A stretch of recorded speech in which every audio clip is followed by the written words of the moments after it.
રાજકોટમાં Pujit Rupani memorial trust દ્વારા છેલ્લા 26 વર્ષથી જ્ઞાન પ્રબોધિની પ્રોજેક્ટ ચલાવવામાં આવે છે, જેમાં કોર્પોરેશનની સરકારી શાળા અને મધ્યમ વર્ગના બાળકોને ધોરણ 8 થી ધોરણ 12 સુધી ભણવાનો ખર્ચ ટ્રસ્ટ દ્વારા કરવામાં આવે છે। જ્ઞાન પ્રબોધિની પ્રોજેક્ટ અંતર્ગત આજે એચ.એન. શુક્લા કોલેજ ખાતે 565 વિદ્યાર્થીઓએ પ્રવેશ પરીક્ષા આપી છે।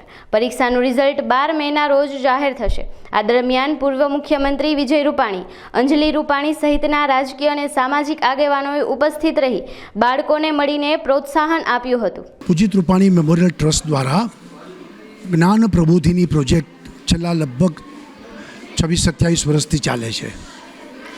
આ પ્રોજેક્ટમાં કોર્પોરેશનની અને ગરીબ વિસ્તારોમાં ચાલતી શાળાઓ એમના 7મા ધોરણના 85% જે બાળક આવ્યા હોય એવા બાળકો આમાં પરીક્ષા આપે।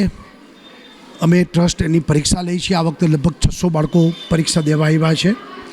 એમાંથી ટોપ 20 એ બાળકોને અમે સિલેક્ટ કરીને 8, 9, 10, 11, 12 સંપૂર્ણ રીતે બાળકની સંપૂર્ણ જવાબદારી સારી સ્કૂલોમાં શિફ્ટ કરવાનું, એનો અભ્યાસનો ખર્ચો, એમનો મેડિકલ ખર્ચ બધું ટ્રસ્ટ ભોગવે છે।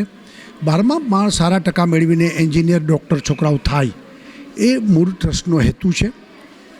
અને અત્યાર સુધીમાં લગભગ 301 બાળકો ડૉક્ટર, એન્જિનિયર, ચાર્ટર્ડ એકાઉન્ટન્ટ થઈને સમાજમાં પાછા આવ્યા છે।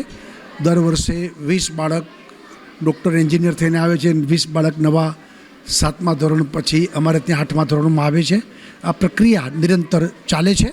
આજે આ નવા વર્ષની પરીક્ષા અત્યારે લીધી છે અને પરિણામ હવે 15-20 દિવસમાં અમે આપીશું।